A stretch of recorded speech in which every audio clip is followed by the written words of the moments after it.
O Estado de São Paulo, na sua capa e com letras garrafais, declara o seguinte no dia de ontem: Câmara confronta a STF e aprova projeto para barrar ação penal do golpe.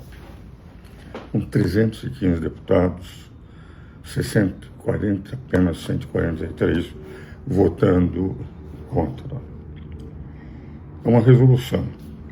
Pelo artigo 59 da Constituição, o processo legislativo compreende a elaboração de emendas e tal, e admite não só resoluções, como também medidas provisórias, decretos legislativos, etc.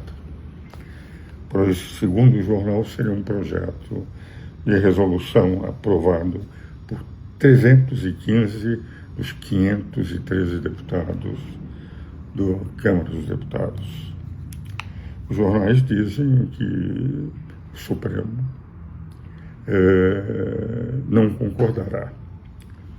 Eu queria fazer duas considerações, uma de natureza política e uma de natureza jurídica.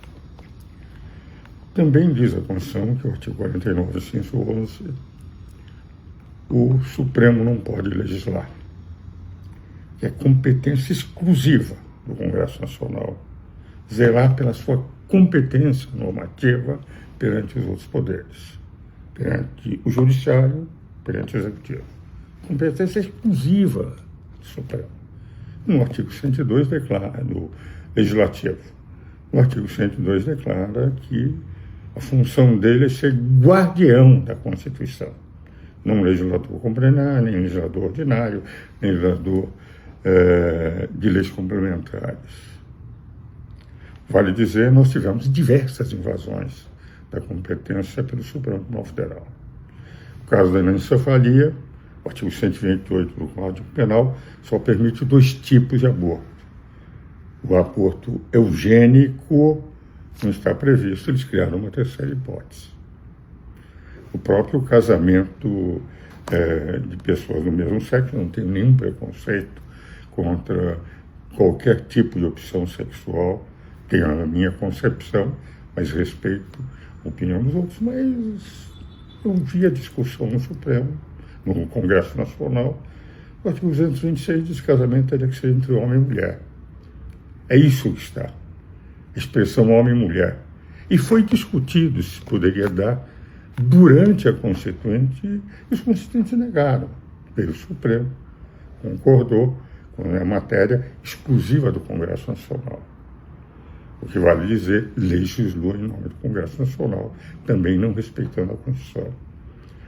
Repetidas vezes o Supremo tomou posições, como nas drogas, no marco temporal, onde escrito no artigo 231, reiteração diz, terras que ocupam, adotou a tese de terras que os indígenas ocuparam, matéria que seria exclusiva da competência do Congresso Nacional. Houve a legislação por parte do Supremo e agora mesmo estão discutindo se a censura para controlar as fake news deve ser como manda a Constituição, contra o abuso, as ações pertinentes ao abuso, eles querem fazer prévia e não posterior, obrigando as plataformas a definirem, segundo o que os jornais têm apresentado, que cabe às plataformas que expõem as redes sociais fazerem ela análise. Porque se eles entenderem no Supremo que aquilo foi abusivo, quem vai ser responsabilizado em primeiro lugar é a plataforma. Vale dizer, aí no caso de dúvida a plataforma não vai publicar, porque não vai querer correr risco. Então nós estamos tendo um controle prévio e não um controle a posterior. Eu tenho um respeito, tenho reiteradamente dito nos nossos Instagrams, nas minhas comunicações diárias com os meus seguidores, o meu respeito pelos ministros. Eu também tenho posto minhas divergências de professor que viu o debate.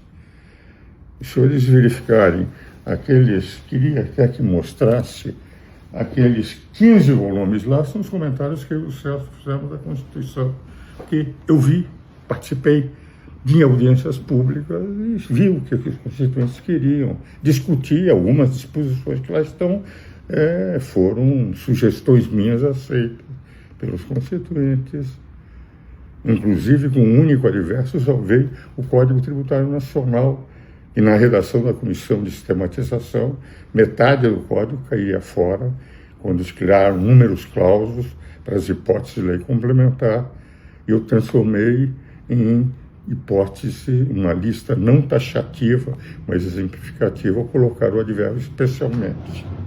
O que vale dizer, eu vivi aquele processo e percebi como eles queriam ter os poderes harmônicos e independentes, e um não interferindo na competência do outro. E vi, entende? E tenho dito, com todo o respeito aos ministros, que é uma posição exclusivamente doutrinada de um cidadão que não foi, senão professor da universidade e advogado, nunca teve nenhuma ambição política. Aos 90 anos, me sinto muito feliz de ter tido apenas advogado e professor universitário, mas eu vi essa discussão, comentei dessa maneira e sabia que competência legislativa, quem tem que zelar, segundo o 49, competência exclusiva do Congresso Nacional, próprio Congresso Nacional. Mas o confronto nessa invasão, em que, através de correntes vindas de sistemas parlamentares de governo, neoconstitucionalismo, consequencialismo, jurisdição constitucional, muitas vezes o Supremo tem legislado sob a alegação que se pedem uma solução do Supremo e o Congresso não dá, o Supremo pode dar em vez do Congresso, quando a legislação tem que ser, o Supremo tem que dar, a meu ver, respeitando o que o Congresso faz, ou esperando que o Congresso, nem as ações diretas de inconstitucionalidade, pode o Supremo legislar, pelo 103, parágrafo 2º, ele tem que pedir ao Congresso para legislar naquilo que é obrigação do Congresso legislar, o que me parece que admite a separação de poderes. Mas o Supremo tem invadido, principalmente neste século, essas competências. Agora o Legislativo vem, eu estou analisando do ponto de vista exclusivamente político, por enquanto, e declara por 315 representantes do povo, quer dizer, rigorosamente a maioria mais do que expressiva, não só absoluta, mas mais que expressiva, com uma maioria absoluta, no sentido de que não querem que aqueles que foram acusados em ação penal, que elas continuem. E vão apresentar através de uma resolução que foi aprovada por 315 deputados contra 143.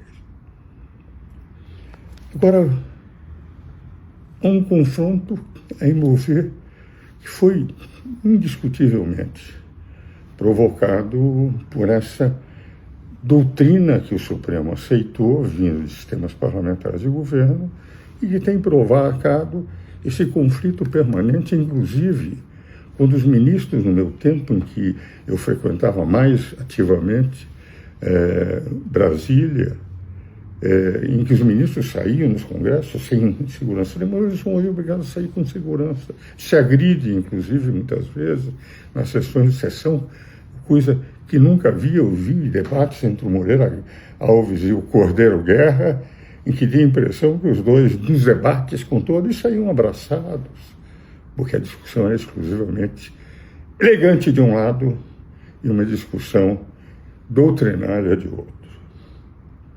Então, sou convencido que essa reação do Congresso é uma reação contra a invasão das suas competências por parte do Legislativo e o Judiciário, que pretende constar que houve um golpe de Estado por pessoas desarmadas e que um celular que conversa de botequim representaria um golpe e que um papel sem assinatura de estado de sítio era um papel golpista, quando o estado de sítio, pela Constituição, só pode ser declarado com o apoio de maioria absoluta do Congresso Nacional. Se eles levassem aquele papel assinado pedindo o estado de sítio, era tão absurdo o que estava no papel que o Congresso Nacional não é que não daria maioria absoluta, duvidaria que tivesse uma dezena de votos entre os 315 e 513 deputados e os 81 senadores. Papel em branco de um estatuto que existe na Constituição, que é o estado de sítio, de uma hipótese absoluta que não existe na Constituição, É evidente que o Congresso não iria jamais aprovar. O que vale dizer, não se teria nada importante, estava lá. Então, para mim, com todo respeito aos ministros, não houve golpe de Estado, nem tentativa de golpe de Estado, porque não houve nenhum militar. E os próprios que eles consideram que foram, os astros, estavam todos fora. Como é que se dá golpe de Estado se os comandantes não estão presentes a comandar? E principalmente o presidente da República, que nomeou os ministros ou os comandantes das três forças a pedido do presidente Lula, enquanto ainda presidente. Se pretende dar golpe de Estado, mantém o que eles têm e não aceitar, segundo o que eu ouvi no programa da Revista Oeste. Então, por essa razão, o que eu quero dizer é o seguinte: nós estamos tendo uma reação política da intervenção do Supremo, a meu ver, contra o estabelecido na Constituição de prerrogativas exclusivas do Congresso Nacional de legislar. Então, essa é a minha posição política. 315 deputados que representam a maioria da representação popular dos 150 milhões de eleitores que o Brasil tem, foi essa, com pessoas da situação e da oposição votando, nesse caso, para essa resolução. Do ponto de vista jurídico agora, é dessas questões em que uma resolução pode intervir em decisões do Supremo Tribunal Federal. Eu acho que legislação, lei, seria o mais adequado. Mas o próprio processo de resoluções de decretos legislativos, que não tem resoluções, nós temos, por exemplo, no ICMS, por parte do Senado, das operações interestaduais, que é a hipótese prevista concretamente da Constituição e nas leis complementares. Eu precisaria examinar se o Congresso tem esta competência. Mas num país em que o Supremo invade para fazer leis independente da sua proibição constitucional, o Congresso atualmente está adotando um critério também de dizer nós, representantes do povo, e não de um homem só. Porque, na verdade, o que nós tivemos, qualquer ministro do Supremo, e são todos muito bons, são indicados por um homem só, enquanto que a Câmara dos Deputados é por 150 milhões de eleitores. Alguns votam expressamente, outros se negam a votar ou anulam o seu voto entre os 150 milhões de eleitores. Então, me parece que, do ponto de vista jurídico, a matéria tem que ser examinada agora com muita tranquilidade por todos os juristas, doutrinadores, professores universitários, lembrando o Supremo Tribunal Federal, que está posta uma divergência real de natureza política, de reação do Congresso Nacional às invasões de competência do Legislativo por parte do Supremo Tribunal Federal. E isso me preocupa muito, porque quando eu vi os constituintes, no artigo 1º, dizerem que só dois poderes representam o povo, o Legislativo e o Executivo, e que um poder é técnico para fazer cumprir a lei e não redigir uma nova lei, interpretações da lei que representam novas orientações diferentes daquela que os constituintes originários definiram, é uma crise que foi criada, a meu ver, desnecessariamente, uma narrativa de um golpe que não poderia ser dado nunca, porque não havia nenhum militar com soldados na rua, com armas para poder dar um golpe. E uma conversa em si não é nem tentativa, porque a tentativa de um golpe foi o que houve em Jacareacanga e Aragaça, no governo do Juscelino, em que eles pegaram armas, controlaram, por exemplo, a cidade de Santarém, em Jacareacanga, mas foram anistiados. Então nós tivemos uma depredação do Congresso pelo PT e MST na época do Temer, e eles não eram golpistas. E eles diziam que Temer estava lá por golpe de Estado, como não estava cumprindo a Constituição. E agora eles são golpistas, apesar de não haver uma arma sequer entre aqueles que foram presos, e pegaram um celular de alguém que diz que realmente houve isso, e dizendo, enfim, para mim, enfim, não tenho posição. Eu disse muitas vezes aqui que, apesar de ter votado no Bolsonaro, achei que fez um bom governo, mas não tinha liturgia do cargo.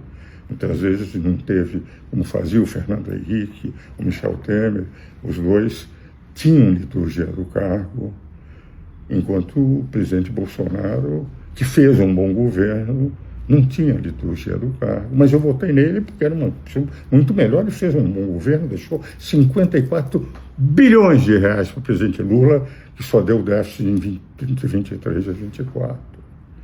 Então, o que eu quero trazer aqui, nessas considerações disso, que a mim me preocupam, que representam um confronto entre um poder legislativo que representa o povo, por mais de maioria absoluta, porque são 315 votos entre 513 deputados, e o Supremo, que foi eleito, dos quais 7 ministros foram indicados pelo partido que está hoje no comando da nação, que é o PT, uma situação que deveria merecer uma profunda reflexão das duas casas, do Congresso Nacional de um lado e do Supremo Tribunal Federal do outro.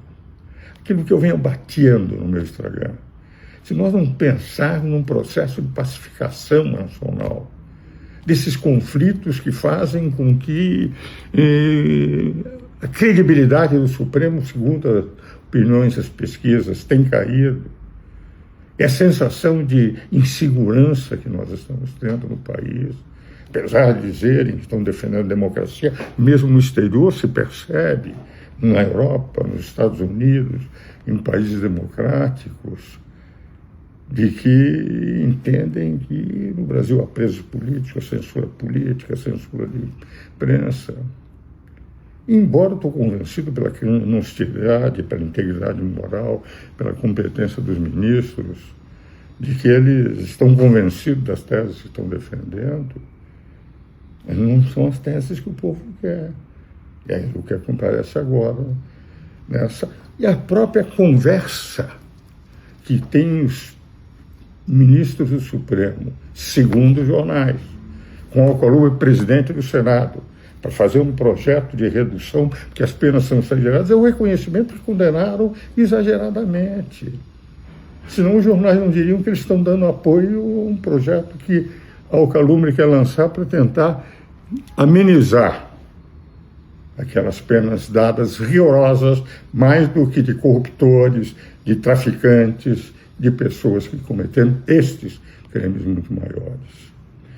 Então, os senhores compreendem, nesse Instagram extremamente longo, que eu estou apresentando aos amigos, a minha preocupação. E a minha esperança é que isto provoque uma reflexão maior por parte das relações entre Supremo e Congresso Nacional, para que nós não tenhamos um conflito entre poderes. Um conflito esse que, de rigor, não é bem bom para a nação. E é evidente, na medida que os representantes da maioria absoluta do povo brasileiro, com 315 votos, segundo o Estado de São Paulo, votam como eles fizeram, e eu estou gravando esse programa para sexta-feira, ainda na quinta-feira, é algo que todos nós temos que pensar. Mais do que nunca agora, se nós quisermos realmente defender uma democracia de discussões não radicais e de poderes harmônicos e independentes.